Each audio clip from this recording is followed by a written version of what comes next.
My cat's gonna make a cameo.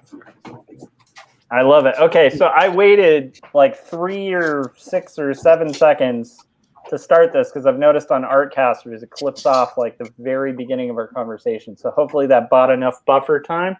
Welcome to everybody in the chats. This is Artcasters. What is it? 283, I believe. And we're doing a special. Oh my gosh, I'm going to blank out on the name of what we're calling this one. Let me read it. Round Table of Awesomeness. Yeah, the Astounding Round Table of Creative Awesomeness. And as you can see, we have delivered an astounding, I'd say, to be fair, not so round of a table. We're more of a rectangular table because of the format, but still, yeah. So it'll be a little bit of a free for all, like on our content, and I think we're going to try to gear mostly just talking about like creator owned work and what inspires us to kind of do that, and maybe like we can get into like fuel, like what keeps you going, like what's your because we have a bunch of creator owned people here. So all right, so with that all being said, very awkwardly and terribly, I'll make the rounds and everybody can introduce themselves. I guess I'll go first and then I'll mention the next person and so on. So I'm Joshua Kemble. This is my channel. So if you haven't yet, hit subscribe, hit that bell so you get notifications where we're about to go live. And if you can, pick up a copy of my comic, Two Stories. It's a comic about faith and mental illness that's handwritten, hand-lettered, and hand-inked, and can be handed to you for about the price of a cup of coffee right now on Amazon. So check that out. And Scott has some pretty awesome news. So Scott, where can people find you, and where can they? Yeah, I don't know if you want to share what you shared with us before. Okay, cool. Yeah, well, you can find me at Serkworks.com. You can also find me Serkworks on YouTube. And let me see if I can share this real quick. Let me click on that. Oh, that didn't work at the screen. There we go. Okay, so I will be at Surprise Comics this Saturday in Surprise, Arizona, and there's all the information you need. You can also find that on my Facebook page, Serkworks on Facebook. But yeah, July 3rd, that's this Saturday, 11 to 5, and I will be signing copies of this cover I did for Betty and Veronica Summer Fun. And $5 of every sale of that comic goes to benefit Next for Autism. And I'll also be doing sketches and all that stuff. So if you are in the Arizona area, come down and see me. Are you going to be out there? Are you going to come out, Gary? Probably. Maybe. Right. I don't know. It's hard to say. That's a day that I was supposed to maybe go to Flagstaff. Oh, okay. But that's kind of up in the air. So if I don't, then absolutely. Well, I'll let you know everything is closed in Flagstaff with the fire, so there's no use going up there. Well, I'm waiting on that. I'm also waiting to see like how hellacious the traffic up north is Saturday. So that's well, I was just up there. My dad lives in Flagstaff. I was just up there The traffic wasn't too bad just because, like I said, everything's closed. But anyway, so yeah, that's So listen to Scott. Do not go to Flagstaff. Go to his signing. We want to see a meetup. If you guys do meet up at that signing, make sure you film it so we can. And now here's Cory with the weather. Cory. Yes. Cory, what's the weather like? No, Cory, where can everybody check out your work, your animations, all your amazingness? CoryKerr.com is where you can find that. So my name down here. Oh, it disappeared. .com. Yeah, so that's where you can find that. I love it. I don't have anything interesting or special to promote at this point. So. Everything Cory does is interesting and special, and you guys should go to CoryKerr.com and find out why. That's right. So, all right, Gary Cox sucks. Hodges. That's an inside joke because he's having a little bit of internet connectivity issues. So, just as a heads up for people in the chats and stuff like that, if that comes up, know that Gary will be back. If you see me like this, for like a while, I'll be back. But it's because let's see, cocksucker. You can find me on YouTube just by my name, Gary Hodges. You'll know it's me because the icon is a tyrannosaur gobbling up an alien. Yes. You can also find my comic stuff. Well, that's all comic stuff too. But if you want to find me on Instagram, it's the name of my comic, Dinosaurs versus Marsbots. Dinosaurs vs Marsbots. You can see updates. Mostly right now, I'm working on my 3rd comic in the series. So you're going to see a lot of making of stuff on my Instagram. Okay, and then Frank was asking if you got any cool cards. Hint, hint. I did today, as a matter of fact, and I put it on my desk just for this. I got a secret little package. I apparently have been commemorated with a little. Wow. Yes, Look at that. I love it. Nice. What if that froze while I was, if it was just that? That's true. And I like mine better. Yours is pretty strong, I have to say. Let's see here. I got the Frank Salazar right there. Wow. The Josh Kemble. I'm assuming there will be an older one as well. I mean, the pair, I would think. And then, I love we got to trade some cards, you guys. Light green lab coat. I think that's. I got a couple little minis in here. It's great. It was a great little package. Oh, and I got some variants. I got the red shirt, Gary. Shirt to die soon. Is it foil wrapped? It is a red shirt. It's actual red shirt. Sorry. That's nerve wracking. Like that's tension right there. Just a red shirt. It could be a threat. I don't even know. Like maybe it's sort of an implied threat in the mail, which is a federal crime, Frank. You should be careful with that. That is true. All right, and then Jim, the next guest that we're introducing. This was actually his idea to do a broad roundtable. I watched actually him and Cory on Cory Kerr's channel do a really, really good show, and I'm blanking out on the name on it because but it was on Clout, and it was so good and inspiring and interesting that I was like, I want to talk to Jim, and then I was like, thinking I'd probably invite Cory anyway, because whenever Jim's invited, Cory's always invited. And then Jim was like, dude, let's just do a roundtable. And I thought that was a great idea. And honestly, maybe this will kick off a new tradition for Artcasters. Maybe we'll do and I didn't call it a broad roundtable. I don't refer to women like that. So. I love it. So Jim, where can everybody check out your stuff, your animations, all that stuff? Right here on Jim Lujan. Put a .com right here. Mm-hmm. And that way it's all spelled out for you there. And then if Gary, if you can go like that, then like Vanna White, and help me present my URL right here, that would be great. So sure. We lost them. Gary, if you're okay, blink. Am I back? Oh, yeah, you're back. That just it was a momentary. Do you see? First, okay, so one of two possibilities: either making that gesture locks up my internet, or more likely, right here. There you go. Yeah. Or the third one is seizure. Or that. There. Undiagnosed brain tumor is another. I guess that I haven't moved on to that. There's many options. So, but yeah, thank you for participating. But yes, you can go to Jim. I tried. Let's see if it does it again. Am I still with you guys? Am I frozen? Yeah. I'm just kidding. No! Just kidding. I love that though. That was very convincing. All right, so obviously you guys can also check out Jim Lujan's work on Amazon, and there's like a variety of films, and they're great. So go check that out. And if you look at the right-hand side of your screen only, it's Indymation Conversation with Cory Kerr and Jim Lujan. Mm-hmm. It's just that we're sharing a screen with the Artcasters. That is true. So Indymation Conversation, though, you guys should check that out as well when you're done with this if you want to sit in on like a really cool conversation. And it was actually pretty good because Jim got Cory to talk positively about his own work, which that was a chore, man. I'm telling you. I could tell it was a heavy lift on Jim's part. I literally told a student today, so one of my friends decided last night to just make me really uncomfortable for an hour. That's great.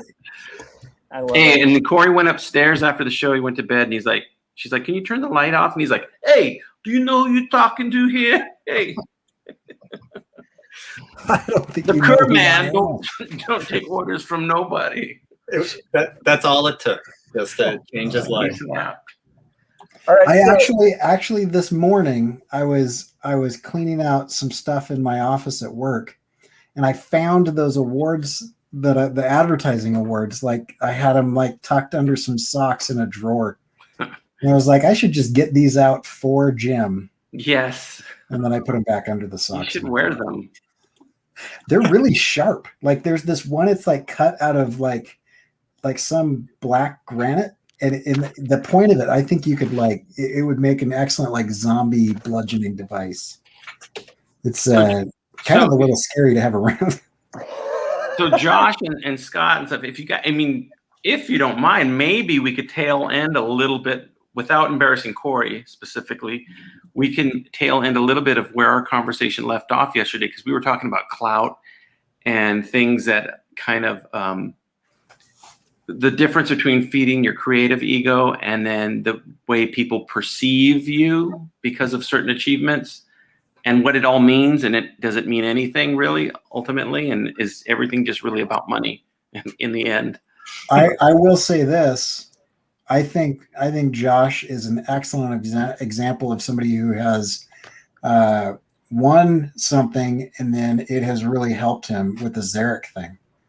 Yeah, that did help, and it helps sell books. But it is an interesting question, because it's like, it helped open a couple doors for sure. But it's like, I forget that it happened a lot, and then also, I always feel uncomfortable being like Zarek award-winning, blah blah blah. But I'll feel a little more comfortable if I look at like Jason Lutz stuff, who's picked up Eisner's and he's like Zarek award-winning. I'm like, okay, well if they're using it, and like honestly, before I got the grant, I used to pick up books that were Zarek related, so it kind of makes sense, because I was like, oh, they had pretty good taste in what they were picking. So it's a mix, but it is a weird thing, and I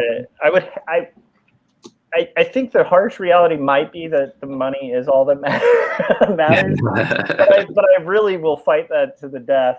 I might actually do that literally, because it is a weird thing where it's like, and I thought it was such a good conversation, and I want to hear everyone's take on it. But it's like, it was such a good conversation in the sense of like, it got me thinking about. Like the first time I made a comic, I wanted to get my friends to read it. That was like a legit comic, and then I was hoping to just impress my friends. And then from there, I was like, wouldn't it be cool if I could maybe go to a convention and sell one? Like that was the goal. Was just like, hey, maybe one person will buy this book. And then from there, it's like, oh, well, maybe I could get 20 people to buy this book, and then 100 people to buy this book, and then 1,000, and so on. And it's like, I don't know if I've never had a point where I was just like, I've arrived. I've finally hit that desired thing where people appreciated my work and weren't just doing it to appease me because they know me. I don't know. It's been, to me, that was an interesting thing where it's like, I feel like, it's a weird thing, the clout thing, or the pursuit thing. I don't know what clout is. And then I've met guys who by all means have tons of clout. Jim knows a lot of these guys too, but at the NCS, right? There's guys who have literally won Eisner's, not Eisner's, Oscars. So they're huge. Or people who've had films made of their children's book, or people like Jim who've had feature films screened in theaters, and we talked about yesterday. We talked about perception a lot too. Yeah, and I made a joke, but I truly mean this, and this goes for everybody. I think it's when you open people perceive you with a certain amount of clout or whatever. Yeah, and then you open your mouth and then you just destroy that for them, and you're totally. I went to, and I will not name names, but I went to a famous comic book artist's house, And when I went in, I walked in, I was like, whoa, like this is like not what I pictured, and not really in a good way. Yeah. And I was like, oh man, okay. I was like, I mean, but my perception changed a little bit. Yeah. And it's not even a financial thing. I just mean, you have an image of what it's going to be like, on the other side, and then the people that are on the other side, it's not always that. It's not always that. Yeah, it's crazy. I mean, I don't know. I've met people who I would think arrived, and a lot of them feel like they haven't arrived. And it's kind of a weird thing, because it's like, I don't even know if like half of us know what arriving is, or like what that is. And I do think it's like a perception thing. And that's definitely the case of like, the more you know someone, the less like mystical it is, like what they've achieved, or you can kind of forget because they're a person. And it's like, we kind of have a tendency to like idolize people, I've got to tell you, having been to Scott Serkland's house, it is exactly what you would expect Scott Serkland's house to be like, with like secret passageways that are like themed. There's like murals on the walls. It's like, it is a legit like underground lair, except it's actually above ground. Cory told me that there's a pit with a basket in it, and I was like, I'm not going there. I'm not going there. Sorry. There's a table that just has a laser that runs right up through the middle for some reason. It's kind of like a fun version of Saw. I love it. So I'm not exaggerating. It's the coolest house. Like, he's like, hey, check this out. There's just wait, Cory, you really been to Scott's house? Yeah. And Scott's been to Josh's house. Yeah. Yeah, he came down here to pick up his kid. Yeah, Maddox was born in Arizona, and so we went to pick up Maddox from the hospital. And while I was waiting for all the paperwork and stuff to happen, well, that's it. I'm going to Gary's house, so the circle will be complete. Yeah, there you go. Yeah, we need to do it so everyone's been to one other person's. But the prophecy shall be fulfilled. I think actually Gary needs to go to your house, and then you need to come to my house, and then we get. Where are you, Jim? I'm in the hard streets of West Covina, California. Yeah, I have no idea where or what. Do you know where Pasadena's at? Yes. We're 10 miles east of Pasadena. Okay. You ever see Crazy Ex-Girlfriend? Oh, that series? I like Yeah. maybe 1 or 2. Is that where it is? I want to sing the song now. Yeah, there's a West song. Covina, Yeah. There's also like, California. yeah, I love it. Logistically, I might be able to make this happen. I mean, we've been talking about going up to Idaho, so we might actually at some point get to meet Cory at his house. But Gory's in mine. Gory. Combining two people. I just combined you guys as one. Gary is in my neck of the woods. Gary and my Hollywood couple name. Yeah, I find myself in California. Like I'm always going to California now, so I don't know. But Gary, I was thinking one thing I'd really like to do is set up some sort of a drink and draw or something locally here. So we'll have to talk to you and some other artists about that. Oh, I'd love that. Yeah. I just had a sabbatical approved for early next year, and I might relocate to California for a few months. Wow. So Salazar Art Nations figured it out. He said there's a restraining order on me. That's why I haven't been to any of your houses. If you guys could kindly lift that would be cool. I don't have a restraining order, but I have been training several attack dogs just with pillows of Jim's face. Hey, as long as you buy them from my Society 6, right? I'm cool with it. That's fine. So you see this artwork, attack it. I love it. Well, let me ask this, because Cory and I talked about it a lot. We answered this question a lot yesterday on the indie. But what about, like, for example, Scott? This was the hardest question of last night. Have you ever used your clout for anything, or whatever perceived clout? You mean like in a celebrity way, like to get into? That would be like the most extreme example. But yes, I mean, have you ever leveraged it somehow? Leveraged it, and you too, Gary and Josh too. I'm just curious. I don't think I have that kind of clout that I can leverage it. Geez, I don't know. Well, do you know who I am? Yeah, hold on.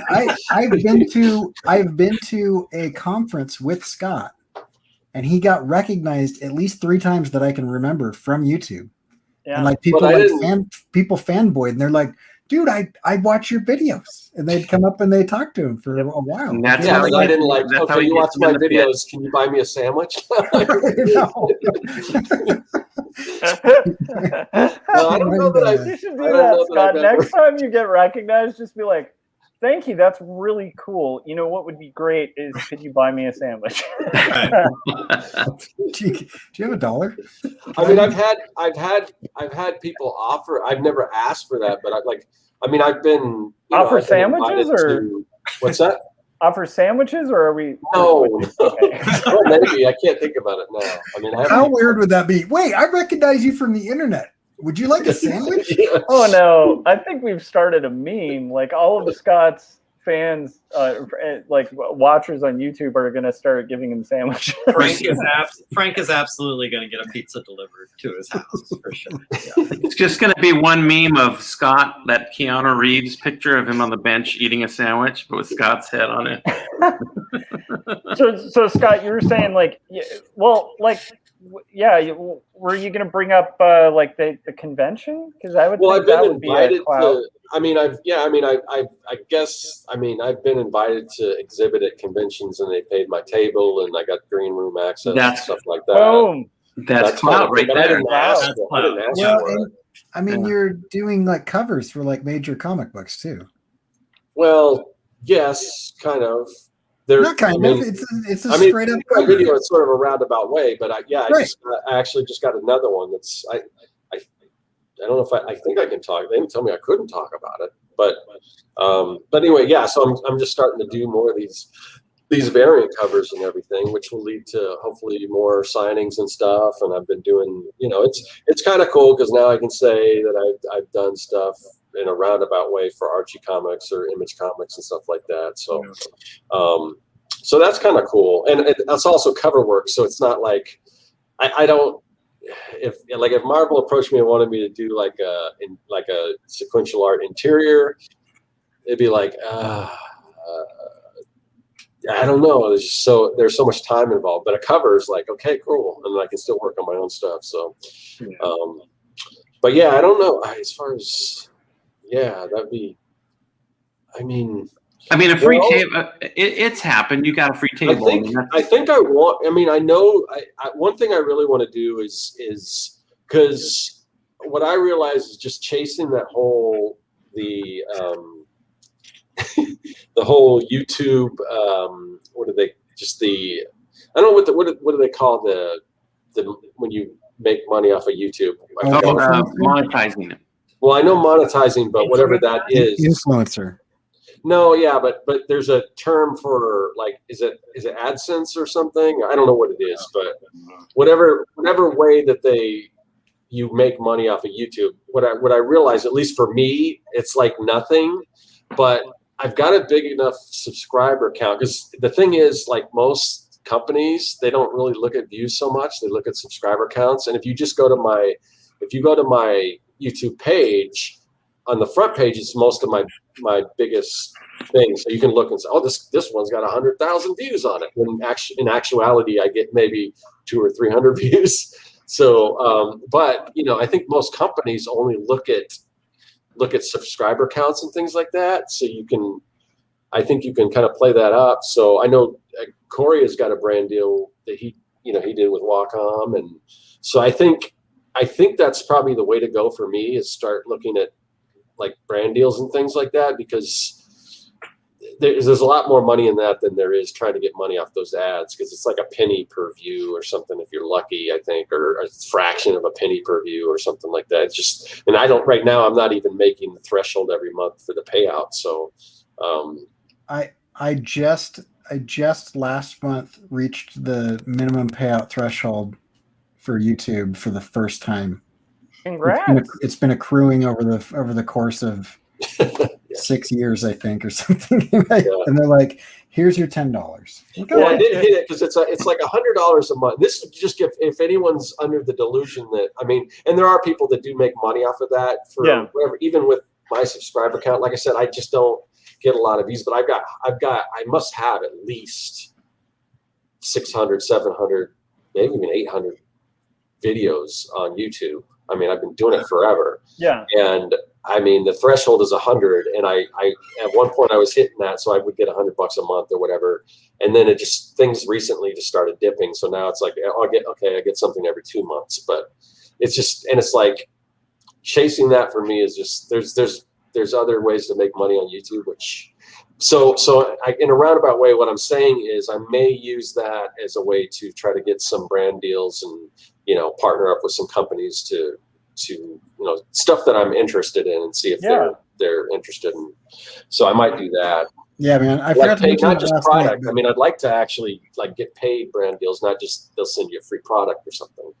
Yeah, I've only gotten free product, but I have all of it has been me reaching out and just saying, "Hey, I like your stuff." Yeah, and I was thinking about yours. I was thinking, wow, man, a brand new Cintiq like that. That's pretty awesome. And then I started to think what you actually did for that. I mean, what you would pay, what somebody would pay for that type of animation, probably a lot more than what the Cintiq cost. Oh yeah, That's what hands feel down. bad, but Like I'm thinking of like I did 3 of those. They probably got like a 60% discount, and that's on their retail price. So if you take their actual cost of goods, it's. and they owe you more Cintiqs, basically, is what I'm still waiting on them posting it to their accounts. That was the reason I did it. Was they were like, we'll do a blog post about you, and we'll feature you on our YouTube or on our Instagram, and and I know other people that have had that happen, and they're like, the post that they do gets like 200,000 likes and 10,000 comments, and then you get like 2 followers. So that sounds about right. Well, how much of the perception that an artist creates about themselves becomes a self-fulfilling prophecy? So if you look at yourself like Kanye West, do you have a better chance of becoming Kanye West? I guess that's probably a terrible example right now, but I think so. I mean, I think it's kind of like dress for the job you want type of thing. I think if you put on to a certain extent, that's why you've got all these YouTube millionaires with, they just show off these fancy cars and they probably in the beginning rented all these cars and rented this house, and they do a video. This is what you can get with ads on YouTube and all this stuff. And then they put that out there, and next thing you know, people are like, oh, I want that. So let me sign up for this course or whatever. And then they end up getting the Ferraris and all that. And there's lots of videos out there right now with the guys going, I gave this random stranger $50,000. Let's see how and I'm wondering, is that really a thing? Like, do they have $50,000 to give away? If you're talking about like Mr. Beast. Mr. Beast does. Yeah. I guess that's what I don't know who it is, but yeah. I think there's kayfabe to everything, right? Like there's a bit of like a bit of showmanship to the whole thing, and it's something I've always been really terrible at as a creator. But I've had friends who like have like a really heavy kind of kayfabe and have closed some pretty massive deals with just like crazy amounts of confidence and just like peacocking like to the extreme. And it works, like, sometimes. I've also seen it go totally counterintuitive. Like, like a good example is like, I think it served me well when I got in the NCS to just be pretty honest about where I'm at in my career. Because it's like, if I had just gone in there and been like, I'm the best cartoonist there ever is and stuff, and then like Spain Rodriguez or like other like massive members, like, who are like in history books, like, walked by, I don't think they'd be like, oh, this guy's somebody. I think they'd just be like, this is the biggest poser I've ever met. So it's like, I think it's a balance, but I do agree. I think there's kayfabe to it. And I think if you're too like negative about stuff, I think that's going to have like disastrous consequences on the NCS is, and we've been there together, Josh. The NCS is a different animal because those guys, a majority of those guys are the furthest opposite, the almost furthest corner of the world you can get from a YouTube mentality. Oh yeah. Those guys are just like, they do their craft and then they're like, I don't have time for this, blah, you know. Yeah.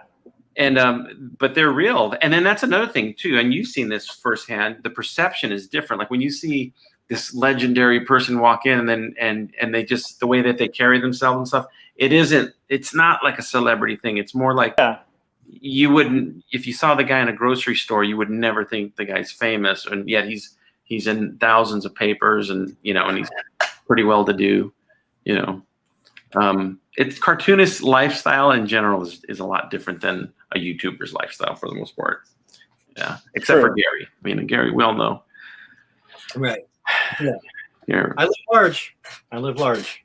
So Gary, what about you? Just to kind of round this out to get the final word on clout. I feel like I'm so early in this path that I wouldn't even, I can't even picture what that would be like to have anything that could even sort of be described as clout. I think I think about that more with my day job, because I'm in a field where like, you know, there's probably only a few hundred people in the whole country that do what I do illustration wise. So like that, I think more about like, you know, what are my credentials and what are the things I could list on a resume, and how am I being perceived by like, you know, other professionals. With the comic stuff, I think part of it is I'm still early down the path. I've only been doing the comics for a couple years now. And I'm also very much like just this little silo worker. It sounded a little bit like the cartoonist you're describing, where it's like, I'm just kind of working. And like, I don't, you know, I'll record some videos, but I'm very, maybe to a fault, not oriented towards how am I perceived, what's my reputation. Like I'm kind of just like, well, what part of the next comic am I working on right now? You know? Well, I'll tell you, Gary, I'm going to give you a true compliment right now. I was thinking this today when I was watching one of your videos or listening, driving home. And I thought, this dude definitely needs a podcast. Like you've got clout to carry a podcast. And nice. Don't be humble. It's true. I'm telling you this as a fan. You do a great job when you do you did an excellent job at keeping the listener interested. You do a really good job. That's nice. I thought there's some appeal in a podcast. Like I'm not seriously, but I've thought about it off and on, where it's like, that sounds kind of fun. And I like, oh wait, Gary, you didn't let us finish. We're saying we want you to stop your comic. Just do the pod. I understood. No, that's how I heard it. You jumped right in and interrupted that. So. Like you gave the comic thing a good shot, good try. But like, have you thought about podcasting? Well, I'm putting my vote in for Gary Hodges, a Hodgecast. I love the idea of a compliment drop like that too, where you're like, you look really great today, and it's like, thanks. For once. Wait, what? You should do a podcast. Oh, thank you. It's like, well, I mean, just basically don't do video. We don't. You get a face for radio. It's a byproduct of being the youngest of five. It's just the abuse. They're always inside the silk glove is a marble fist. Exactly. Gary, I do think you're underselling a little bit. I mean, you did mention your day job, and I'm glad you did, because you're in like textbooks for like that field. Yeah, so, that's I honestly, and I'm not just saying this, I honestly forgot that until you just said. And like, so I guess that is something. Like, I am published in my field, whatever. So in that area. But I've never had an opportunity that I can remember to flex. Yeah. So like, that's not a thing where I could say like, have you ever used it for it? Like, I can't. I used it to. I've tried to parlay myself a free copy of the book. That's like the. But I was. So Gary, you never had the moment in court or like, ladies and gentlemen of jury, if you'll notice in this illustration here, the Mars bot attacked the victim. There have been a few embarrassing times where I mixed up the PowerPoints. And, it was bad. It was bad. That's you're joking, right? Yeah, I'm totally joking. Okay. The streams never caught. Never. Like, but so anyways, I really did want to put that out in the universe. I think if you did, I think you'd kill it. You'd kill it on a podcast without even trying. Yeah. I think you would. Well, thank you. It's interesting to me. And another thing that I'm kind of been thinking about a little bit more, I actually have a good desktop cam to show my work surface. I kind of like the idea. The Indie Review Show got me hooked on going through books and talking about them. I love So it. I kind of like that idea of like, I've got a bunch of books that like, it wouldn't be a review, but I've thought about maybe doing a series of videos for my YouTube that's just talking about different books that had an impact on me, influences, like check this out, just sharing artists that I think are cool, sharing books that I just never forgot that always rattled around in my head for some reason. Like, I don't know. But I guess the point is I still feel very early down the path. So it's all kind of like, I don't know, right now I'm kind of making comics and I'm sort of finding things as I go. I'm certainly not at a clout stage. So I don't accept that answer because I wasn't allowed to give that answer last night. But it wouldn't be acceptable from you. Yeah, it would. I just barely started doing any of this. We ripped his chest open last night and ripped his heart out of his body. You should have seen the expression. It was like I was listening so awesome. while I was working, and I could hear the squirm. Like I could hear the like deep discomfort with having to talk about this. Yeah. I have been raised in an environment where adulation is poison. That's a phrase I've heard often, you know, and like anything that isn't humility is like sinful. So it's like really uncomfortable for me to Well, talk I'm the same way, but it's I think because I'm a damaged person. like the compliments come and I'm like, what are you up to? What are you after? Yeah, what are you looking to get out of this? It's like, I'm supposed to send you a check now? What happens? What's the thing? Yeah. It's a hard thing to learn, like, because I do think, like, I grew up, like, nerdy, and so by nature, I'm very self-deprecating. That's, like, within the humor of kind of geek culture, like, you know, Monty Python, like, just kind of riffing on yourself is, like, a massive thing you learn. Some of it's, like, survival strategies, too, because it's like, hey, if you can, like, riff on yourself better than a bully, like they shut up because they're like, oh wow, that's pretty good. You know, like well, especially if you're funny, like if you can make them laugh. But I do remember it was a conversation I had with I think my girlfriend a few months ago. Like a lot of times if I hear a compliment, it's like it takes me back to 4th grade and someone saying something nice to you is like a goof.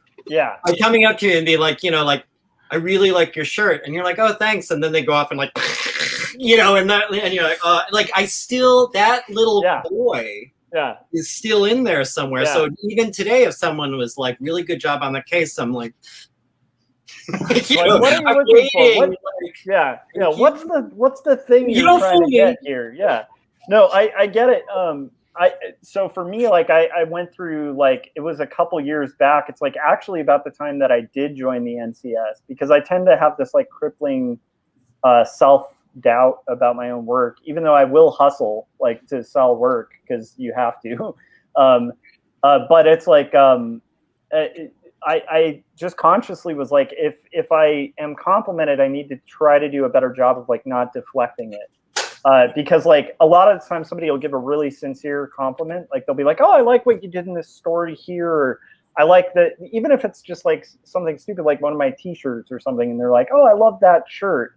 My instant reaction was like, yeah, well, you know, and to go into like why they're wrong. And I realized your opinion sucks because it's kind of insulting to the person who's like taking a risk and saying something positive, which if it's a real compliment, I mean, we all know a false compliment, you know, it'd be like Jim, I love your drawings. And then it's like, oh yeah. Okay. Well, anything? No, that was it. You got nice drawings. It's like, well, is that but if it's like, you know, getting into like a deep cut of like, you know, like I love the way that you exaggerate characters in your stories so that it brings out like this absurd kind of underbelly of America, like in these crazy little locales, like that's like a real compliment. If you deflect both, it kind of can come across bad. And I realized that just experiencing it with other people too. namely Jim, who's just super negative. Hey, Josh, you know when I'll tell you the time that comic books become an insult. It's not in by themselves for what they are no means an insult. They're great. But they become an insult when any family member that I haven't seen in years comes and goes, Jimmy, how are you doing on your comic books? And I don't know why my relatives sound like they're from the East Coast, because how are you doing on your comic books, Jimmy? You know. I think you should keep the East Coast accent for anybody talking about relatives. It's the way to go. To die for. And they should be somebody who smoked like 4 packs of cigarettes a day too. So like, that's like a nice voice like to die for, Jimmy. But yeah, like it is a hard thing to get used to. I don't know. Like, Scott, are you have you gotten good at taking compliments? Or is that like a difficult thing for you? Scott, you're a beautiful, beautiful man, Scott. Thank you. Recently that is one of my goals, is to get taking compliments. I mean, that's one of the things that confidence is a big thing that I'm trying to get under, as far as my leadership training that I just went through and everything. And so yeah, I'm getting better at that. And my girlfriend's helping me with that, because she's always giving me compliments, and I tend to underplay it, and then she kind of reminds me that no, I get to appreciate that, and I get to, I had an aunt one of my aunts is really she would always tell it like it is. Like, she was very honest, very sweet lady, but if she didn't like something, she would say she didn't like it in a polite way. And she'd always say, and I believe this, she'd always say, when somebody offers you like something, like to pay for dinner, let's say, people go, no, I can't. Yeah. She said, at first, you go, well, are you sure? I can, you make a genuine offer. And if they go, no, you don't go, no, come on, and fight over it. You just say, thank you very much. And you accept it with graciousness, and you accept it. And I don't ever want to pay for dinner, but, yeah. So if you guys want to buy me dinner, I'm really trying to stop myself from being self-deprecating and things like that. So that's one of my big things that I'm working on, and it's kind of a struggle, and I didn't realize because I've always thought I was a pretty confident person, but then I just listened to myself and like, man, I've got a lot of doubt, and I'm just trying to get under that doubt and trying to just release that. Be more confident. Yeah. I'm with you there, Scott. Totally. There's certain areas creatively where I'm super confident about certain things, and I'm not even worried about, but then there's other things. It's like for me, it's more like, I don't know if it was Cory that mentioned it, but writing a bio, like things like that. It kills me. Because then you have to, it's selling myself like that. It's easier to do to other people than it is for yourself. I don't mind selling myself. I hate writing a bio, because it's like taking my life and trying to commoditize it. It's like what part of my life can I turn into cash right now? It just feels so weird. Like, but I don't mind like selling my skill set or my knowledge. It's when it's like, let's do an artist bio. Like, what part of your childhood is worth, this money? And I'm like, my childhood was not for sale. Like my upbringing is not on the table here. Let's talk like what I could do for you. But yeah, that's what I hate about the bio, is I don't feel like they're looking for like a resume. They're looking for like an interesting story. You want a story. Yeah. So I can get some value. That's interesting, because I kind of love that stuff. And I'm not a confident person, but there's something about that. I think I can look at my CV and my history, and maybe it's just like a fun writing challenge for me. And I sort of enjoy that. It's like, I know how to spin a little yarn about this, make myself sound kind of impressive. I don't buy it, but it's like, but this is kind of a fun thing I'll try and. Now I will tell stories. Like, I don't even think people are capable of stopping me from telling stories. I will tell you stories all the time. It's when it's when the point of telling that story is somehow to get people to value me or give me money. Yeah. That's when it gets weird, and I'm just like, no, let's just I like laugh, about it. To let's me, laugh it's at the like stupid the easiest- decisions I've made. To me, it's But, the like- easiest kind of money. Like, to me, it's like, look, if I can just it's basically like a pitch. It's like, I did this and I'm this and I came from here and here's my hard scrabble story, whatever. And like, now that gets me something, gets me a job, gets me a deal, gets me a thing. It's like, that's a lot easier than actually working for it. Like, I think that's what's appealing about it to me. It's like, wow, if I can write a cover letter that gets me a job. I think maybe you just have better stories. Mine are all about poop and breaking myself and almost dying. But I thought you were traveling the world like some kind of hobo with a shotgun. You had a knife and a motorcycle and like some crazy thing. Like, I mean, there's stories. That's what I see, and that's what I would enjoy. Yeah, but that was like, there's a way to present this that sounds crazy, you know. right. But the truth of the matter is that I had a quarter life crisis and I didn't know what to do with myself, and so I intentionally decided to be homeless for a period of time. See, Like, you that's just not need to sit down with a former freelance writer and say like, no. no, but then I'm fabricating. Then I'm fabricating, and I feel like I'm being really inauthentic. Like, I'll tell you the gets real philosophical. I reasons mean, that I like, had a none of this breakdown. is honest. Like, I mean, blah, blah, blah, blah. But I mean, like, Never I'll let the tell- truth get in the way of a good story, Cory. Like, I'll tell you the night that I accidentally, not knowing where I was sleeping, almost got run over by a homeless guy's bicycle while I was sleeping in the parking lot of a strip joint, and it scared the crap out of me. And so then I ended up sleeping underneath the ATM in direct view of the camera, because if I was going to get murdered that night, it was going to happen on camera. At least there'd be a recording that At least there would be a recording of my death. But like, none of that. I don't want to turn that into. Have I not told you that story? That one in particular, no. The samurai in Scotland, I've heard like 5 times, and I love it every time. That's great. No, Cory, I think Gary's pointing to something about, and this is a hard thing for me to navigate too, because I'm terrible at pitches too. I've talked to Jim about that, like back when we'd have meetups too. CLAM, M as in monkey meetups.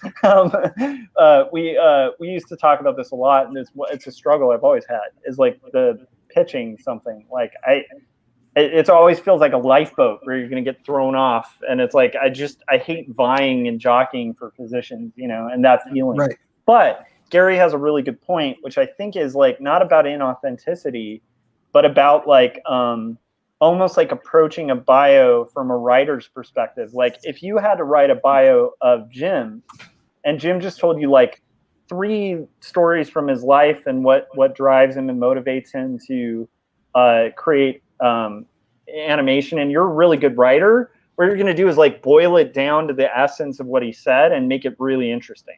And it's like, that's what Gary, I think, is talking about, like approaching it from like a writer's perspective, where it's like, you know, as a reader, I mean, like, I remember reading an interview with Craig Thompson where he talked about, while he was making blankets, he was literally he was eating out of trash cans, and then like working, like moonlighting late at night, like doing like production work for like Dark Horse or something. But he was so poor and broke that he just was like eating out of trash cans and making blankets, like one of the best graphic novels ever written. And it's like, I love that I know that story. I don't feel like that's commoditizing his life. It's just like, you know, it's an actual struggle he went through during the creation of this crazy confessional, weird, just risky book. And like, I would hate a world where I don't get to know that, because it makes it interesting. It makes okay, really but here's on the other side of that. If he was working for, you know, Xerox, the corporation, and lived in, you know, Atlanta and just in the suburbs, and, you know, was a middle class guy with no challenges, with blankets, and blankets was, let's say, fiction. Does that remove the clout? Does that remove part of the appeal? It's tough, right? Because like Harvey P. Kerr, right, worked in a mailroom, and that's fascinating. Because you read his work, and it's just angry and crazy, and then like but that's another example, though, that still doesn't meet the criteria. Think of somebody that's the most humdrum suburban, you know, lifestyle, and then they write some crazy thing. Does it Well, I think that in itself could be a pitch, right? I mean, Absolutely. I think you mentioned this on the like cloud. that's the story. You lean into that. You make it about how you make that drama. You make it this like soulless, crushing, day-to-day nothing, and there's this artist that's just dying to break out and do like that becomes the thing. Like you're saying what you're saying, Gary, is exactly what I hate about that. You make it that. I know. I hear what you're saying. Like I know that it feels dirty and it feels inauthentic, and I guess I have maybe a more cynical attitude where it's like, we don't really know each other. You can live with someone for years and years and they still never know you. Like we're always putting up a projection of what we want them to like. I mean, it's like, how is this different than meeting someone at a cocktail party and chit-chatting with them for 45 minutes? It's the same effing thing. So like, and if except at the cocktail party, I'm also going to tell them the absolute truth because I just Cory, that's the thing though. Like that's the thing. He's not saying say lie. Yeah. He's not saying lying. It's more like okay, so like when you're leading a group of people in a corporate setting, you can be honest without being like 100% transparent. Because there's like legal reasons you can't be 100% transparent in a workplace, right? By being your authentic self in a workplace, you can still like be honest, but in a filtered way where it's appropriate for your audience, right? But I feel like that's filtering by omission, not by but addition. that's all you're doing in this is. I think you're being selective, like because you can't possibly, especially at our ages, like at least my 46, I can't give someone a complete picture of my life. Right. In any reasonable amount of time. So Come if I'm on, write a 300-page autobiographical 2-part graphic novel. There you go. Exactly. Yeah. And see, even that, it's like very much like you're doing like you're doing kind of what I'm saying. You're finding the parts that you think are relevant and sharing those. Like let's say I'm at a cocktail party. Someone says like, how'd you get through college? Did you work? And I have options. I can talk about the job I had at a video store, rewinding VHS tapes. Or I can talk about the internship at the medical examiner's office, watching autopsies and stuff like that. Which story am I going to tell? Now they're both true, but it's two very different images. I can say like, yeah, I was a busboy in an Italian restaurant, or I was out like looking for skeletons in the desert. Like, you know, I mean, and some of it is like being just a good conversationalist, like just saying the thing that's worth this person's time. Because I don't. I'm not arguing with that. I totally agree with that. Like handpicking stories that make sense for the situation. And that's all. To me, that's what a bio or a cover letter or resume is. Here's another point. What I take issue with is recontextualizing that so that it's not presented in the light that it happened in. So give me an example. Like what? Well, I mean, like painting, like my motorcycle trip, which I think has gotten blown way out of proportion because it was just a thing I did, right? But like, and I've done it a few times, and it's, you know, it's interesting, but it wasn't as romantic as people like to make it out to be. And so if I recontextualize that as like, you know, here's this epic voyage that I went on, and it was like, I mean, it was life-changing for me, but it really wasn't that big of a deal. Wait, stop there. Wait. Exactly. Gary's dead on, and I also want to totally admit to being completely weak at what Gary is suggesting here. I'm really bad at that for myself. But Cory, that's the start. Is you go, it was a moment that changed my life. Sure. And then you and get I'll into tell the story. that, but I won't paint it as something that it wasn't. That's the thing is like, that's not painting it as something it wasn't. It's just like you take that snippet. It was a moment that changed my life. Changed your life. That's your intro, right? I was just about to say, did you learn something about yourself or the world or both when you did this, when you had this experience?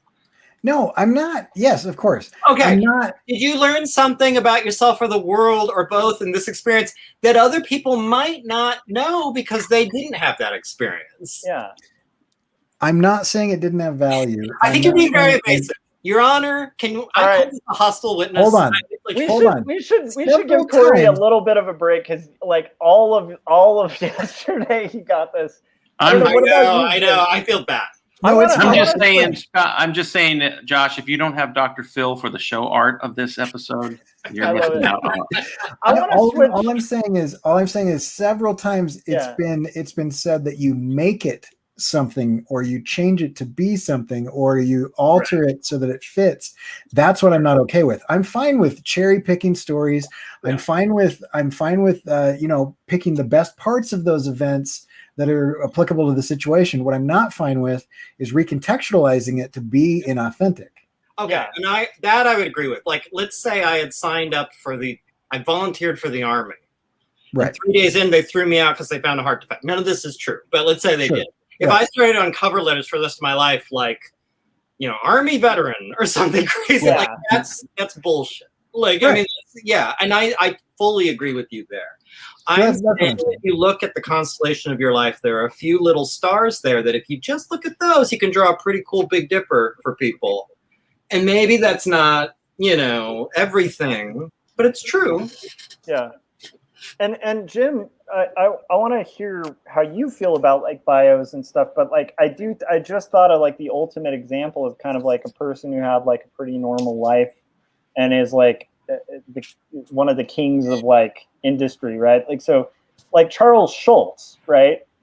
He grew up, he had a dog, he grew up in a suburban neighborhood. He like based Snoopy on his favorite dog. Like, he invented a whole world that just takes place in the suburbs and deals with like really complex, like heavy existential issues.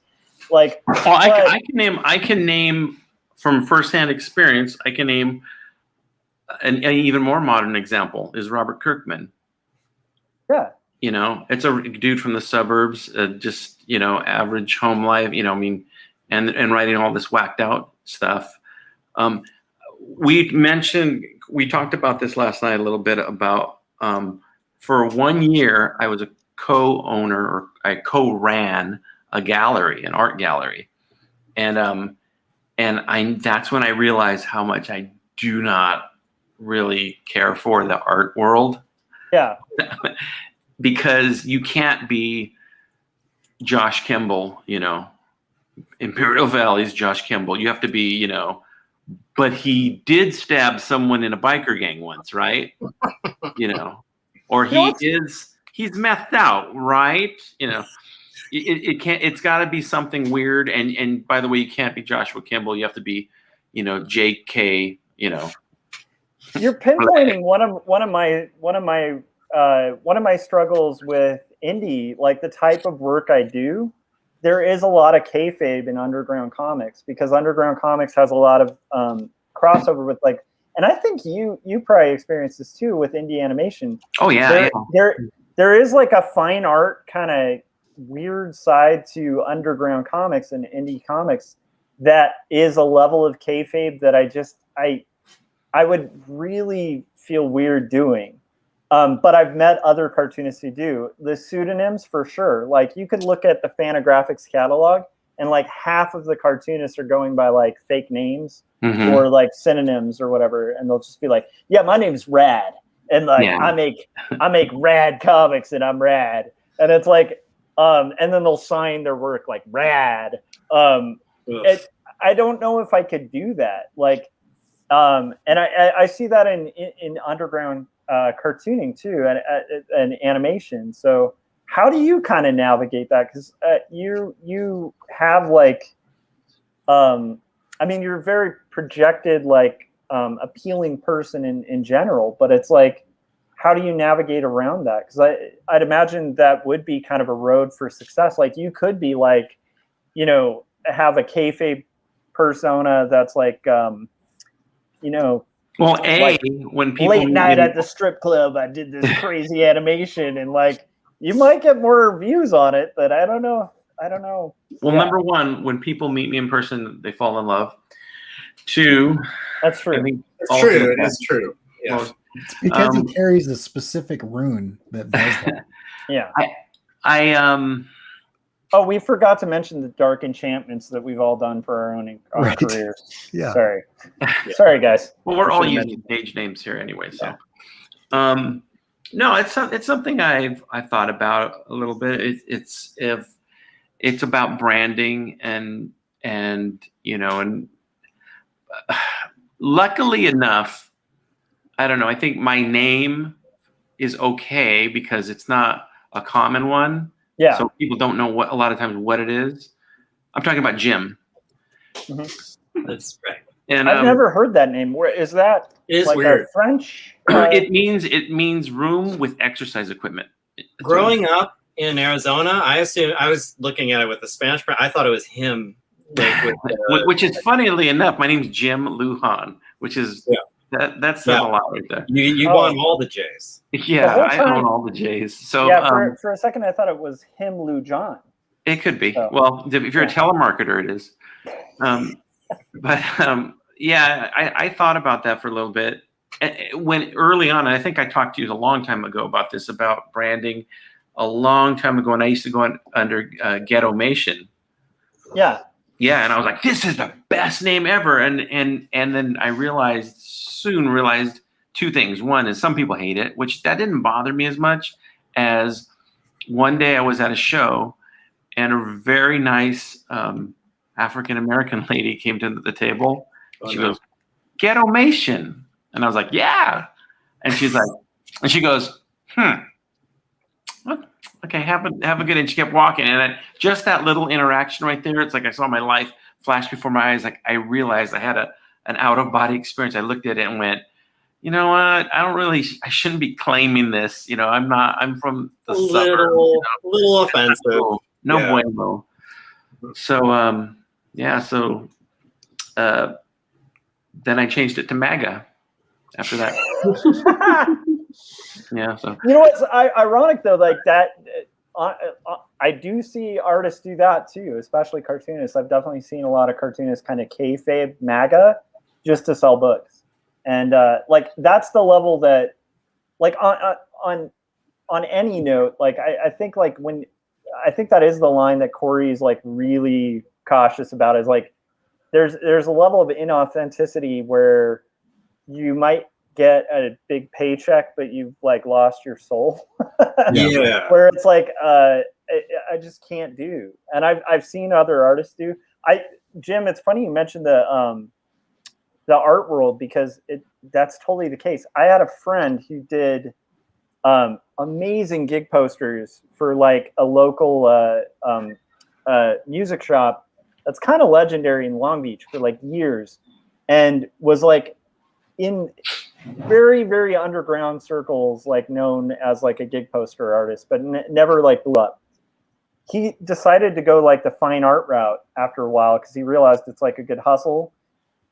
Started dressing differently, started wearing like specific striped shirts, and like smoking a pipe instead of cigarettes because he used to smoke cigarettes.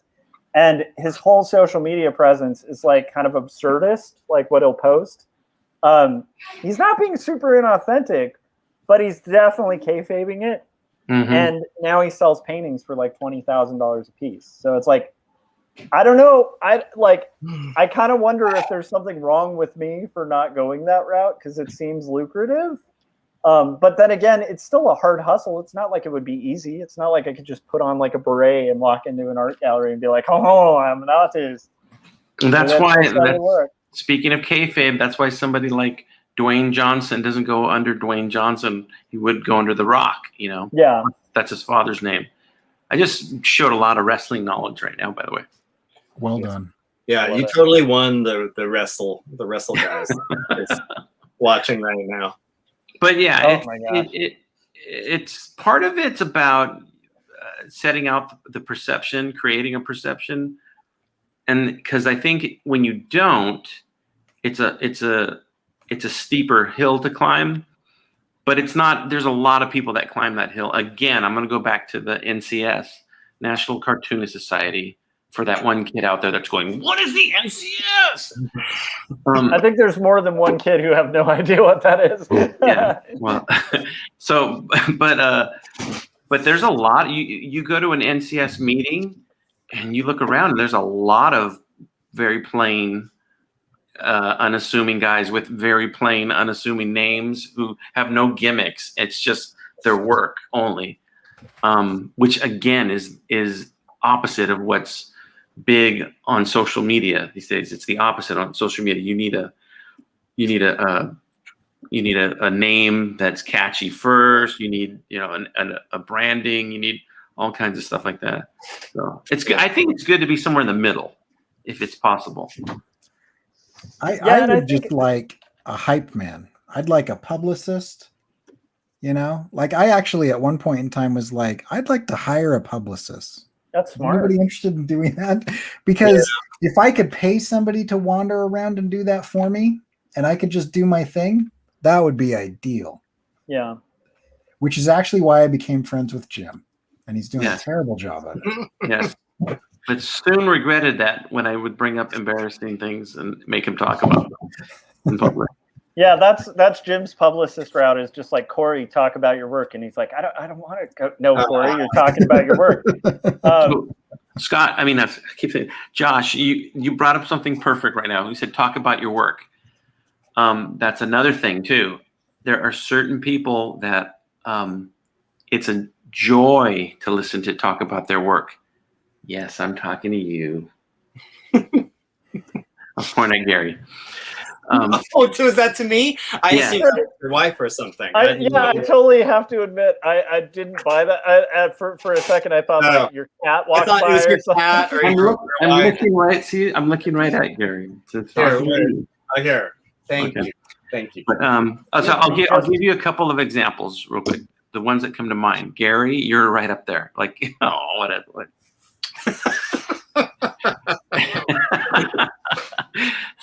So Gary's one of them. Javier Hernandez, our mutual friend, Josh. Hobbs is so good at talking about his work. And when I say that, there's sometimes somebody could talk about their work and you're like, it's super forced. It's like they're trying to sell you a bill of goods. Yeah. And I don't get that from you, Gary, and I don't get that from Javier. There's a few other friends I have that are like that are really good. I wish I was. I would think I would be really good natural at talking about, but I think the way my mind works is I go off on tangents too much, so I don't stick to my point. So that's a skill I would like to develop, but and I think it's because you have a writer's mind too, Gary, and so does Javier. You're artists that have writers' minds. So. Yeah. That's true. Gary, you are very good at articulating thoughts in a very succinct and clear way that is very enviable. So I know you're not talking to me. I absolutely know you're not talking to me right now. Jim, on the other hand, you are definitely excellent at promoting your work though. And one thing I like is that you have a really, in your rambling, and I mean this in a sincere way, it's like you ramble, but it's like you will, when you talk about a project, you'll kind of get into these really fascinating anecdotes about working on a project that you have. And I think to me that does make your work very appealing and interesting. It makes me want to check out more stuff. And it's a good thing. It's a hard thing though. I never know how to. I also have this mistake of forgetting old work. I don't know, Scott. Do you have? You seem pretty competent at promoting your own work on your channel, and I think at its best, it's through the comics courses, right? But how do you do it just in general, with self-promoting on a different platform than your own? Do you feel comfortable with that? Pretty much. It depends. It depends on sort of, I guess, the venue or the situation. Certain times if I'm out, especially because I'm trying not to do so much freelance work anymore, that if somebody brings up that I'm an artist, and it's kind of I try to downplay it because I've got an idea for a children's book that I'd like you to do. Or do you do Christmas cards? I have a Christmas card that Stop imitating my family. Sorry, Jim. Yeah, is that Gary? No, I was I thought Josh was doing Jim's aunt. Right, come on, man. But I mean, if it's, it depends. Like obviously at a comic convention or something like that, then yeah, I'm perfectly comfortable, pitching my books or whatever I've got going on. And it's kind of like when somebody, it's also the same thing if somebody asks what you do for a living, depending on kind of my state of mind or whatever is kind of my response. Like, I'm an artist. What do you do? Oh, I do graphic design, illustration, or I do comics or whatever. It really depends.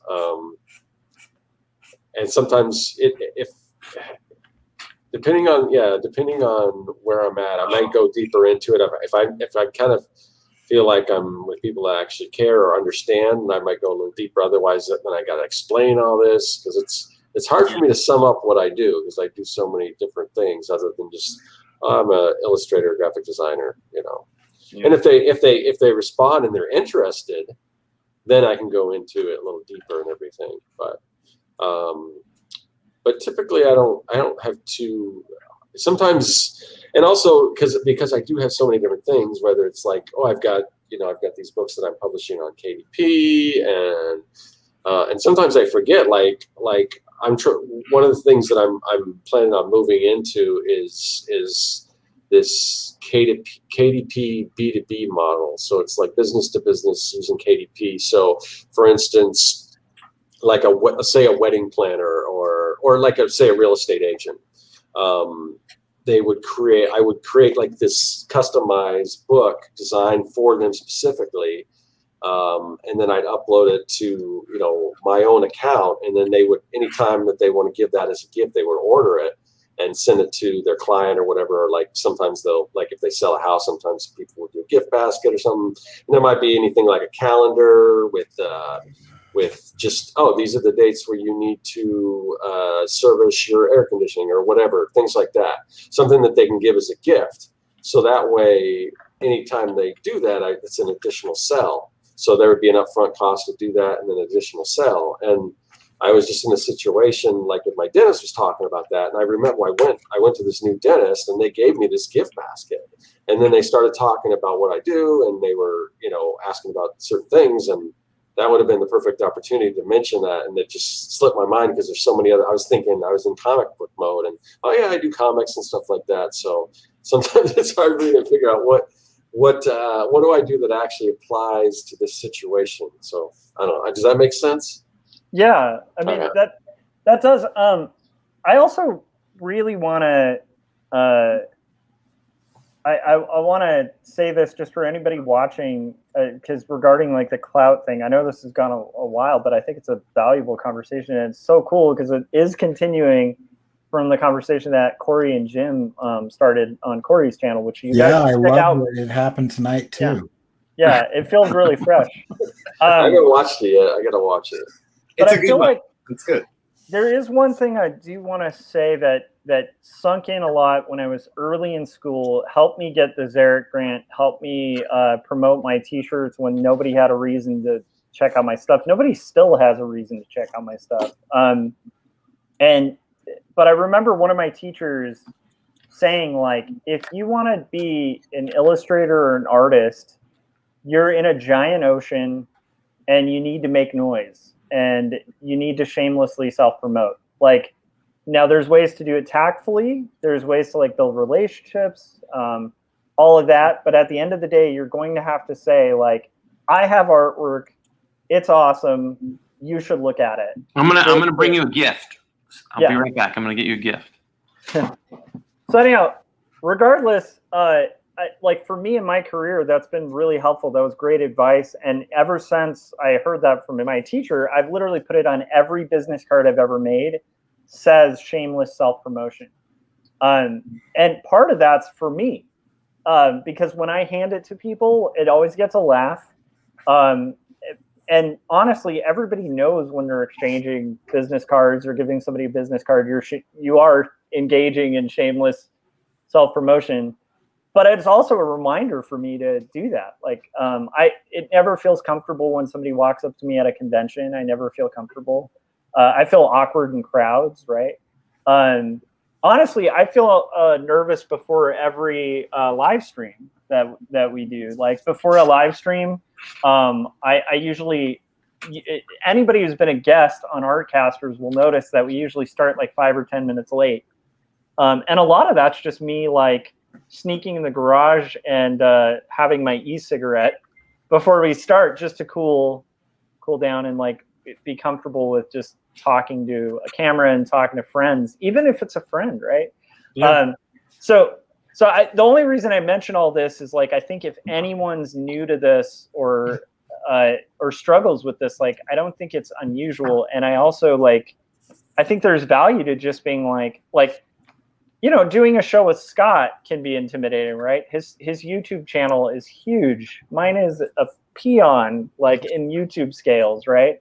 Or having Jim on as a guest, like even approaching Jim to be a guest, like I felt nervous the first time asking him. I feel nervous every time because I'm like, Jim's, you know, a friend, but at the same time, he's a badass animator who's done some pretty incredible work. Gary, I'm a fan of everybody in this forum's work, and so like, I guess my point is like, there's a bit of kayfabe in just even the process of doing any sort of promotion or conversation online, and a lot of it's just like having the confidence to be like, no, like. Same thing with the NCS. It's like, to join the NCS, I didn't feel like I was worth it or would get in. And I remember Lonnie just saying, dude, your work is good enough to get in there. And I'm like, okay, I guess I'll try. And every time I walked in that building, I felt like a fraud. Up until the point where I showed my work to other cartoonists who are like worth their salt and stuff. And they're like, oh, this is good stuff. This is cool. So it's like, you kind of have to just sort of step into the party and be like, I'm ready to party, no matter how awkward you felt before. I don't know if that makes sense. Like for me, that's helped me in my career. So but a lot of that's kayfabe. Like I don't feel confident. Like in my formative years, when I was first, trying to make some traction, my friend Alexis Anastasio, who she actually, it's funnily enough, she directed and created a documentary on Bill Plimpton called Adventures in Plimptoons. Way before I ever met Bill Plimpton, way before I would end up working with him. So that's pretty funny coincidence. But she told me about this book. It was like a philosophy that she lived by. And this book, and I'm going to show you, I don't have the book. I lent the book out to somebody, but I do have the internet. It's called Never Eat Alone, and it's a diet book. No, I'm kidding. And it's it's by Ferrazzi. Basically, this book, they should have called it "How to Network Without Being a Douchebag." That's really the gist of this book. It's about making connections that are genuine, that are real. So what it tells you not to do, don't be the guy that goes, "Hey, Phil, how's the kids?" Okay, so anyways, don't be that guy. Like if you're going to ask a question genuinely, you might not even get to your business point. You might get sidetracked and have that conversation, but you're building a real relationship and being a genuine person. And that just goes along the lines. I like that. When I heard that, I really like that because it's like, oh, you don't have to be fake. That's really nice. Yeah. Also, like one of the things, there's a bunch of points in this book about setting goals, which I'm horrible at still to this day. But setting goals, I'm good at setting goals, but I'm not good at planning the goals out. One of the things I remember, one of the steps in this book, it said, and I always bring this up, but make one scary phone call a week. And I always make the same joke. It's not like, hello, I'm in the house, That's the same joke. I've said that a million times. Okay, then please stop making that call. I will. Freaking me out, man. Yeah. But there's a list of people that you've been wanting to contact, that you've been thinking, you know what, who I would really like this person to see my work, but I'm not ready. It's not ready yet. My work's not ready. Do it. Just send it to them. One person a week. Make a contact. Make that phone call. Maybe it's a relationship you want to repair. Make that phone call, whatever. One scary phone call or contact a week. And he goes, and you'll see progress. You'll see a lot of progress happen. And when I read the book, I was really fired up. I'm like, I'm going to use these steps, and stuff started happening. Like good things started happening. And Scott can attest to this. It's like when you have a game plan and a goal and something and a path and a roadmap that can kind of tell you when you're like, oh, I'm going astray, good things can happen. Now, with that being said, I'm the 500-pound man telling you how to lose weight sometimes, because I've been so bad these last few years with goals have happened. Good things have happened the last 5 years have been the best last 5 years since I've been making cartoons. They've been great. But as far as goals and capitalizing on certain things, I've been very, not lazy, but just lackluster with planning things out and being, and I'll go in swings. Like it'll come back, and there'll be times. It's like exercising, So it's like you go in swings. And right now I'm in my donut phase. So, but that book's a really good book. So if anybody out there, plus I get a 20% commission every time you. No, but that's a really good book. I know there's a million good books out there, but I always recommend that book for people that want to make contacts to help get to the next step, next level, but don't want to be fake, don't want to be some kind of robot or something, Yeah. And also, Jim, just as an idea, I'm going to try to do LA Comic-Con, and you're in the Los Angeles area. You should boost. Saying. Stop by. I don't think you'd need to, but you should. You mean exhibit? Yeah, why not? Oh, I'll tell you. My feelings on conventions, or just some people have deep hatred for conventions. I'll never do another convention again. I don't feel like that at all. But really, I feel like I've done them so many times that I kind of feel like I just don't have that. When you're in a band or whatever, and then the band breaks up, and you're just like, we went our course. I don't feel like going back to that band. That's how I feel about conventions a little bit. I would go if I was invited, like as a guest or something, panel, totally. But I just don't have the desire to exhibit, or even really go to one. To tell you the truth, I would rather go to dinner with you after the convention than to go into the convention. All right. Well, at least try to stop by or be a guest or something. Which maybe send that awkward email and just be hey, make me a guest. The whole full circle now of buying me dinner, You've got a lot of dinners lined up. You're really. The full circle of this is if anyone runs into Jim Lujan and really recognizes his work and wants to compliment him, give him a sandwich. Scott as well. Scott Serkland. Sandwich too. Yeah. Basically, he needs a sandwich. I'm just saying. People. Yeah, I'd like a clout sandwich, please. A clout sandwich? Yeah. Would you like that on rye, wheat? Anyhow, so this has been a really cool conversation, you guys. I know we could probably kind of continue it forever. And I do, I'm glad you mentioned that book again, Jim, because I keep remembering it and then forgetting. And it's good to remember because that is one that I've written down 3 or 4 times and I still haven't bought, and I should. Because I think it's a little bit businessy. Mm-hmm. I'm not a businessy guy. So you can see right through the business part of it. Jim, I'm sorry. The way you just said it, I'm not a businessy guy. You were doing like Trump. I'm not about business. I'm not the most.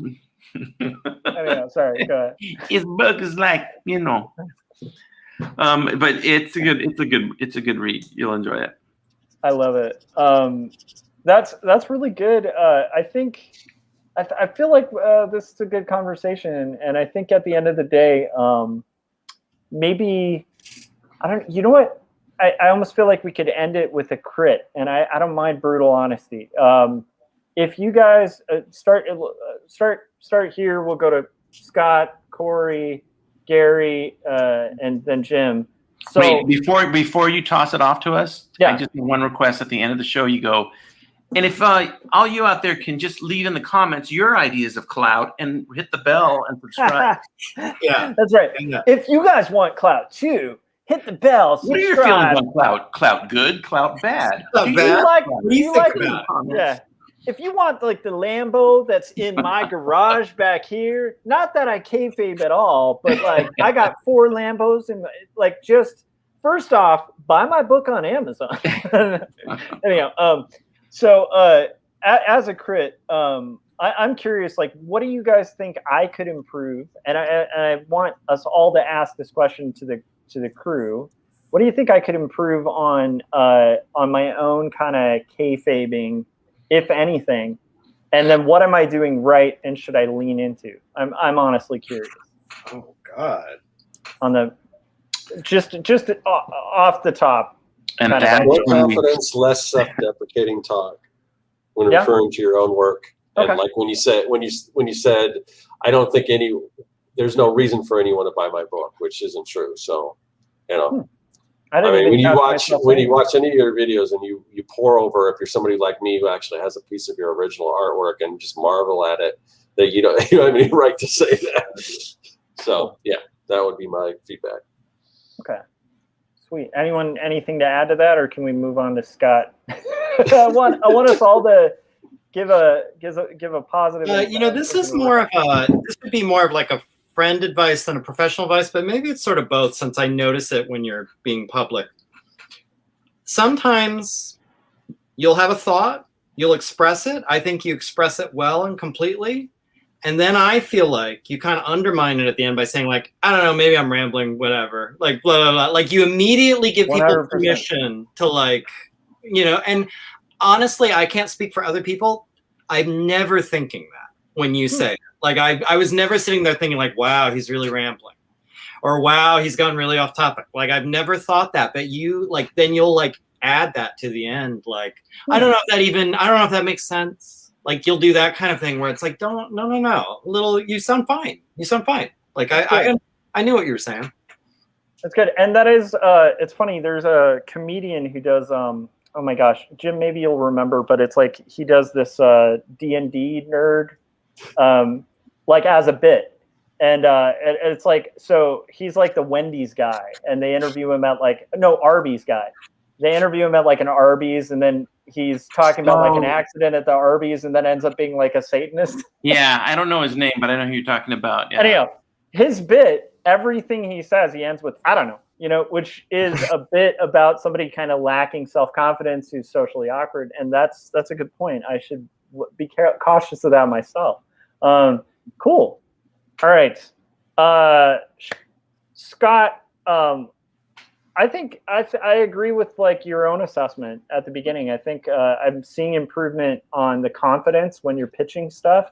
And I would agree that I think that when you, like, I've noticed this too, when you're pitching your work in the last few months or whatever, you are way more like, no, here's why you should get the comic starter kit. Here's why you should watch my tutorial on comics and stuff. And I think that works, because I think that you are making really strong content on YouTube, and you should be like confident in it. And so the confidence work that you've been doing is showing. Like, it's cool. I'll double that. I'm super proud of that. And yeah, I was just thinking that I sometimes I get down because it didn't blow up like I was kind of hoping that it would, based on what I feel is the quality of that. But my daughter keeps telling me, you got to get on Instagram or on TikTok, and I think I can take a lot of that stuff and chop it up and repurpose it. And who knows? I mean, I could probably reach a lot of people that way too. So sure. It's that information is all there. It's just a matter of taking it and, like I said, cutting it up and everything. So it's like it's not over yet. I'm a big fan of, if you create something, find multiple ways to distribute it or to use it or get it out there. So that's just another way I can do that. So yeah. So who knows what'll happen? I think I can still reach a lot of people with that content. So love it. Anyone else tips for Scott or compliments on what he's doing? Right. Well, Scott, I can note. I've noticed in the last few months, when you're talking about your own work, your delivery is a lot more smoother.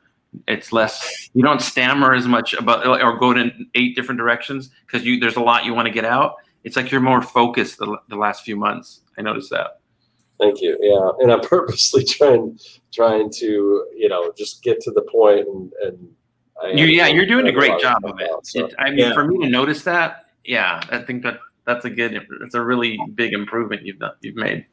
I've noticed that too, and I suspect, I don't know if this is it, but I suspect a little exercise, a little daily meditation, good relationship, all that is having like a cute, like I don't know, this is very crystal power, but I feel a wellness vibe from you. Yeah, like, well, it's all the leadership training that I've been doing, honestly. Do you think that's it? And without a doubt. There's a big glass bong in the background right there. The bong probably. He looked to make sure it wasn't in the frame. He actually looked. I know that's not a lamp. I thought I put that in the We're taking a trip to Serkland, if you know what I mean. Circ 22. That's right. Circ 420. All right, I feel like Cory got like a full crit on his own. Yeah, I feel. Yeah. I think all we need to give are positives at this point. I will say, Cory, the neat thing about your humility is your work speaks for itself. And honestly, I don't know, just lean in more confidently to the things you've achieved. But I think you have been doing that. So, I mean this seriously, Cory. Your work is good enough where you could be a jerk. Yeah. So. You're being a jerk. I've told you this before. The fact that your animation skills are amazing, but usually when somebody's animation skills are that amazing, their illustrations aren't as good, and your illustrations are insane. So like the two of them together, it's super powerful. Like you're the equivalent to a guy making these really explosive fireworks in your garage, and yes, they will blow up. So. I love it. Yeah, every time I'm always constantly amazed every time I look over at what Cory's doing, because he's always like, it's always something new, and he's like, that's one thing I need to do is show my progress, like Cory and Josh are doing, like on the videos and stuff, and you just get to see what they're working on. And I was just paying attention to what you were just drawing with that figure, and just the anatomy. It looked great and everything. It just seems like, I mean, I just see, I think you broke it all. I mean, I don't really understand the animation and everything, how you're doing all this stuff, but when it starts to move, it's like, wow, man, that's incredible. And I do not want to learn how to do that because it looks like it takes forever. By the way, I think Gary's going to get this reference. There's a Winston Wolfe quote that starts with, "Well, gentlemen, if we're all done." yeah, I know exactly. Yes, I love that. I just want to say how ironic it is in the past 24 hours how many times I've been complimented for humility. There's like something deeply weird and wrong about that. I just want to say I do agree that I am possibly one of the most humble people that has ever walked the face of the earth. Yeah. And wait. It's one of the things that I want to hear this statement as like a wrestling showdown. Like just brag it. Like, listen, point at the camera while you're holding the mic, and like tell the world how you're the most humble person who has ever walked the planet. Yeah, my humility will fuck your humility up. Listen, my humility will completely destroy everyone else's humility. Oh, I don't care what any of you say. There has never been anyone who's as humble and meek as me. I will humble your humility down. What a bizarre. I think you guys are all smoking crack. There's so much weird. I don't know. I love it. I was talking because last night was so bizarre. I was talking about it with some of my seniors today, and they were saying, because we did this demo, right? So I'm trying to get them to understand. I pity the fool who's more than me. I'm trying to get them to understand like what like an hour of work actually looks like. And so I got 2 other professors, and I said, you know what we're going to do for today's class? You guys are going to watch the 3 of us collaborate on something for an hour. And I'm like, that's it. That's what we're doing. Then we'll talk about it. And I'm trying to get them to do 5 hours of work towards this group project a week, right? And so at the end of this hour, you know, we had produced X amount of stuff, and I'm showing it. And then they said, but you guys are professionals. And I'm like, there's literally no difference between you and I. Like, you know, they're like, well, but your stuff looks perfect. And I'm like, I see every flaw, every line that's out of place. Like, I see nothing but flaws in everything that I produce. The fact that you see that is my point. Like, the fact that you're seeing it differently is my point. Like, you are seeing it from the outside. I'm seeing it from everything that I effed up. You know, like, that's the whole time. Like, that's all I see. You know, and they're like, oh, you know, I'm like, so just make stuff was my point. Was like, just get in there and make stuff. Like, quit making excuses and make something. Like, and this is 3 hours, and we produced more than most of you have done in 2 weeks. And you're supposed to be doing 5 hours of this a week. And they were all like, anyway. Wait a minute. Are you talking to Cory? Are you talking to us? Yep. That's what I am. I'm Jim Lujan. I am disappointed in your output. I knew it. So lazy. This is a setup. It's so sad. You're so talented. I wish you would actually put out a cartoon every once in a while. I told you on my report card all through school, they just had a space on the bottom where it says "does not apply himself." Check. You know, check. That's me too. That's probably. I was actually thinking of a line today that I think I'm going to work into something, but I haven't worked it yet. But like, there's something to, you know, like, you have no idea to the lengths at which I will go to be lazy. Yes, I know. I work harder at being lazy than anyone I know. There's some character of mine is going to say, I am the hardest working lazy person and the most humble. But yeah, anyway. I love it. That's actually a really good point, and it is funny thinking back to art school or like college when it's like, oh man, I have to spend 5 hours a week on this. I just don't have time because I have a part-time job. This is so hard. Anyhow, sorry. That's one thing I miss a lot about teaching. That's the one part I don't miss is, like, you know, college kids being like, I'm so busy. It's like one illustration with 2 weeks to work on it. Like, that's just not enough time. It's like, dude, what plan? What are you doing? How many hours are you carrying this semester? Yeah, it better be 40. It better be 40 or 45 because I don't know how you're too busy. And I tell them, like, I'll tell them, like, in my 8 o'clock class, I'm like, come on, like, step it up. Let's do this, you know?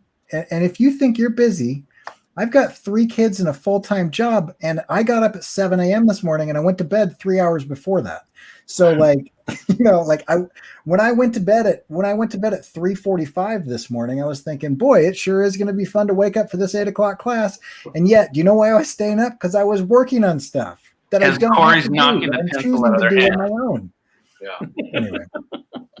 I mean, I know what I meant by busy when I was in college, and it was, look, professor, Final Fantasy VII isn't going to play itself. Like, I don't know what. You know what?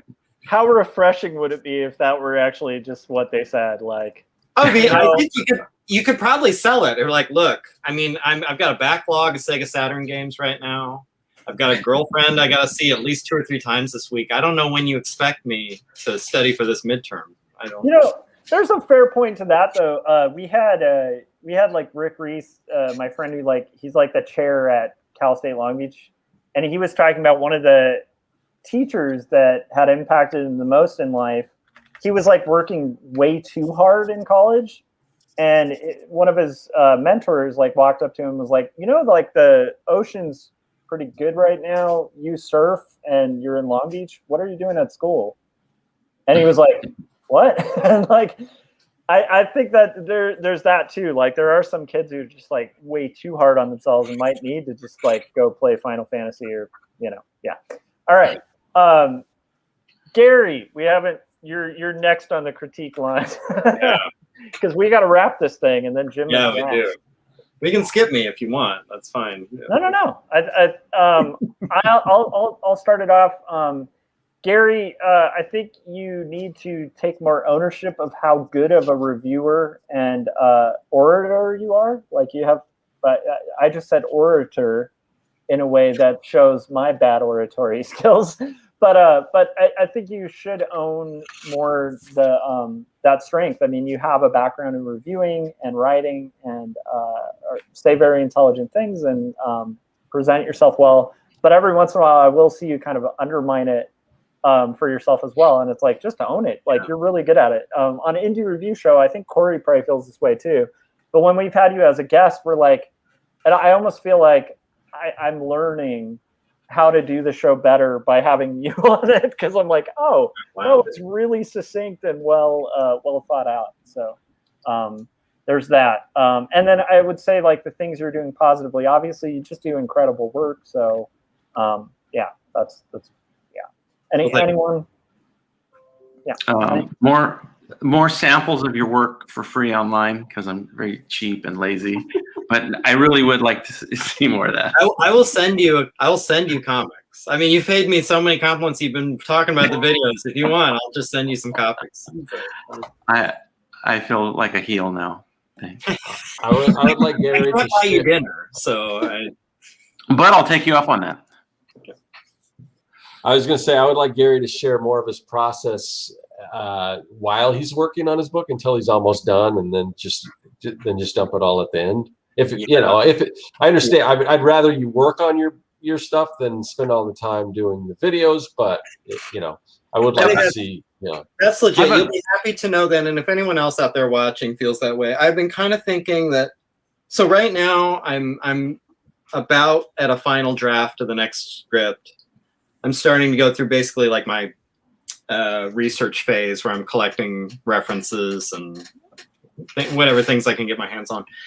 Once I really start working, I'm probably going to do like a weekly kind of just checking, kind of like what Josh is doing with his videos, where I'll just like pop on and talk about where I'm at and what I did this week and whatever topic presents, rather than what I have done in the past, which is just kind of work, finish the comic, and then do a series of videos about it. So, although it is so fun, like, every year or so, where you're just like, whoa, yeah. Like, wait. Suddenly there's like 12 new videos and yeah. It does make you appear as a superhero who just drops like Moses coming off the mountain with the tablets. Yeah. What is this? Yeah. So I love it. No, I think that's legit. And I was kind of feeling the same thing. So I need to stay more public during the process. I like it. You have a good public presence too. So yeah. Anything else to add, or are we on to Jim? That's okay. Pencils down for Gary. Yeah. I love it. All right, Jim. Let's see. I can't think of many critiques. No. I think you're a good public personality, and you have incredible work. And if anything, just honestly, drop more of your cartoons and work into conversations.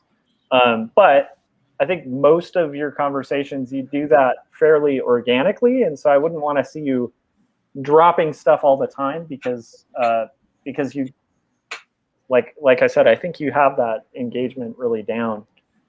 Maybe it's because you've been at it longer. I don't know. But and then, I would say, like, push your finished products a little more. Yeah, definitely. Yes.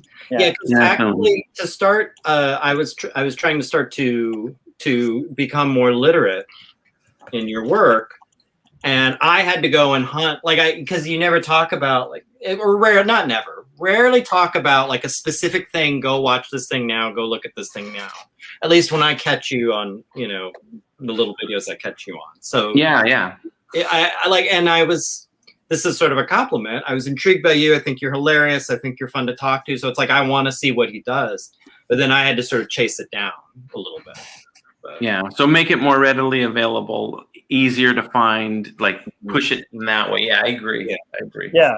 And I would also just say, like, kind of own some of the successes a little better too, which Mhm. which you already talked about, but because you definitely have achieved some things that I don't think it's bragging to be like, just open about some of the achievements you have, and what's neat is that's like a very hard push though to create, because like I said, I think your approach is very good and human and works, and like I love it. So Thank you. I just really want to hear Cory say "I love you." I want to say for you, Jim, specifically, you're very well connected, and I know you've told this to me. I'm just reminding you of your own words. You very rarely reach out to those connections from that point of promotion. Yeah, you're right.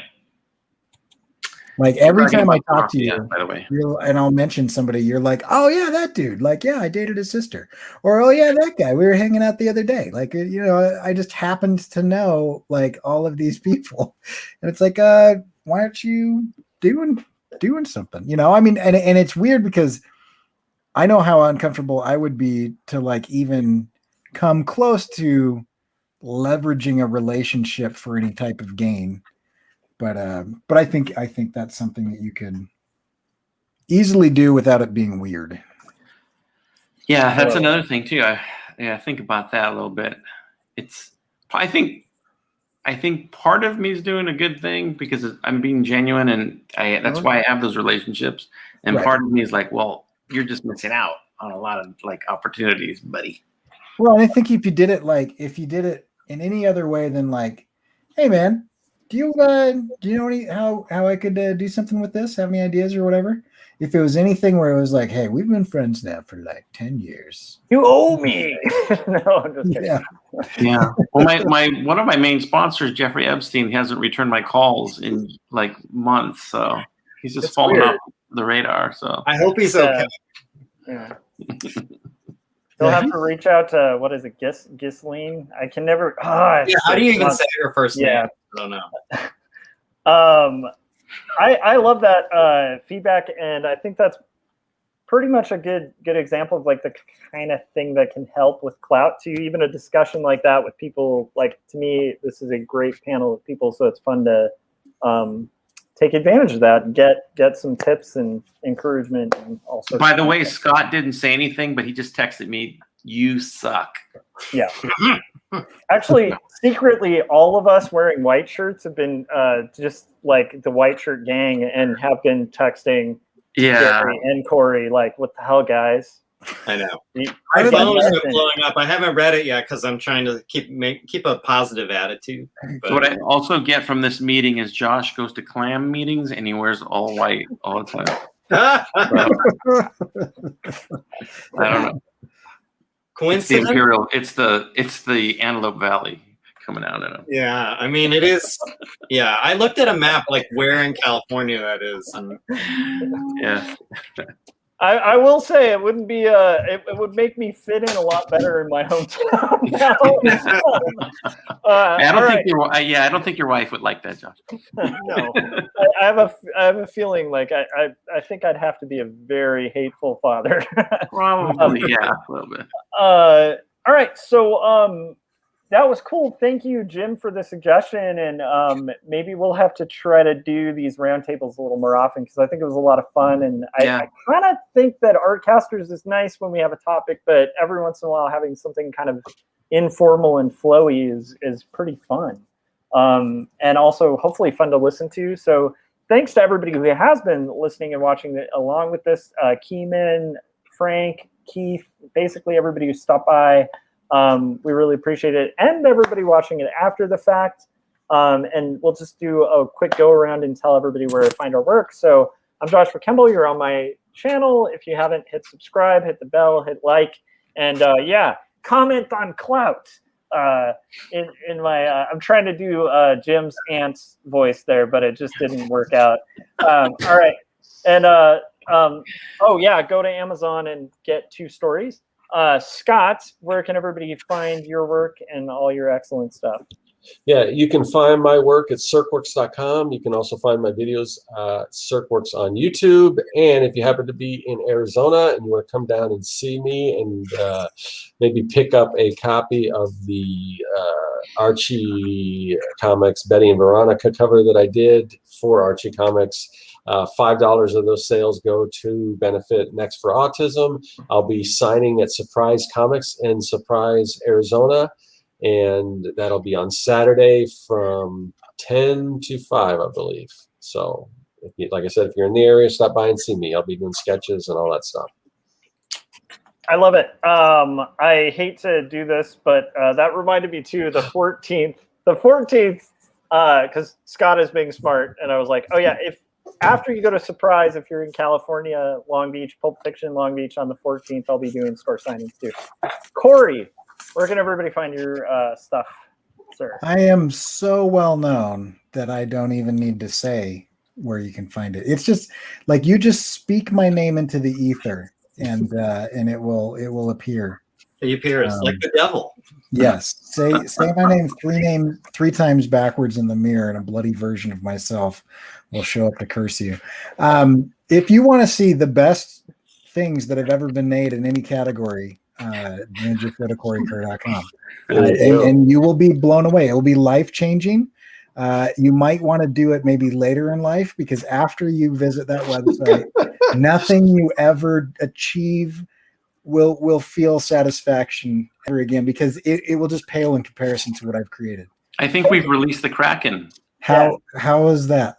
Cory, thank you for that very humble take. I appreciate that. Yeah. That's the most humble artist in the world. That was pretty good. That's true. I love this. What I think is going to be funny is somebody who just showed up like 10 minutes ago is going to be like, "Who's that a-hole?" I love it. And I will say to Squatchy in the chats, Gary and I were talking to you about like potentially, having ourselves as characters in a comic, and I haven't seen anything show up. Yeah, exactly. So, what I'm the just hell? saying. What have you been doing all day? Yeah, that's true. Who's working on their comics now? Anyhow, all right, speaking of, Gary, you've got the floor. Where can people find your work and see awesome comics about Martians and robots? Yes, Men in Black and aliens and alien war machines and dinosaurs and a lot of like serious adult character work. So it's you can find me on Instagram, Dinosaurs versus Marsbots, Dinosaurs vs Marsbots. Yes. Find me on YouTube under my name, Gary Hodges. And if you track down my Etsy shop, which you can find from either of those two places, I only have 2 copies of my latest comic, Ooh, a E vs. M 1997 left. Only 2. Once this sells out, I'll be doing a pulp variant limited edition cover of it, much like E vs. M 1975, which you see right here. There's only about 10 copies of that left. And once that sells out, it's gone forever. So you might want to What? Gone forever. No. You might be able to get, I'm probably going to do a print of this. Like you'll be able to get this kind of retro EC comic style cover. The cover's gone forever, not the cover. Cover's gone forever. Yeah, it'll default back to the A cover, the kind of more designery graphic version. But yeah, the pulp version will be gone forever. So back now. And Squatchy, regarding his comic where characters that get murdered in it, he says it's coming. He says it's coming, but I don't know. Yeah, that's true. I doubt it. I don't know. Is he working? What's he doing? Yeah, sounds like he's saving princesses in video games or something. I don't know what he's doing. All right. All right, and Jim, thank you again for this awesome idea. And can you just let everybody know where to find your work, and then I'll have Scott recommend where people can subscribe and stuff. You can find my work at jimlujan.com. Right there's my name. And have a good day, everybody. Can I ask what we're looking at? Is that like that person's either 1-year-old or he's 18. I'm serious. He's 18, and he's from Dagestan. I am not making any of this up. Google it. His name is Hezbollah. He's an internet sensation, and he's awesome. Oh my God, amazing. Amazing and probably offensive. I haven't decided yet. I gotta rewatch it, but I don't know. He's from Dagestan, so. But yeah, go to jimlujan.com and hit me up on Patreon. I love that stuff. It's great. You get all kinds of free stuff. Well, it's not free. You got to pay, but you know. Yeah, that's true. His Patreon is blowing up. All right. Well, thank you guys so much again. And if you guys are watching too and you're curious, because like next week, this won't be on my channel. It'll be on Scott's. The week after that, it might just appear on Mars. Who knows where it's going to appear? How can people keep track of this crazy show we've got, Scott? Well, you can go to the description in this video, and there's a link to join our mailing list, so we don't spam you or anything like that. We usually send out, usually about 30 minutes before we go live, a link, and we'll tell you who the guest is going to be. In this case, this week, it was kind of a mystery who the guest was going to be. We ended up having like 3 guests. So, but if you want to know who's going to be on, what channel we're on, because we bounce back and forth from Josh's channel to my channel, the easiest way to do that, just join the mailing list, and we will let you know, because YouTube doesn't always do that. So click on that link. I love it. All right. Thanks, everybody in the chats. And Thanks for having me. Thanks. Yeah, I just wanted to jump in there before you dropped it. Thanks for having me. I appreciate it. And thanks for thanking me. All right, bye, guys. Just kidding. And you didn't get kicked off again, Gary.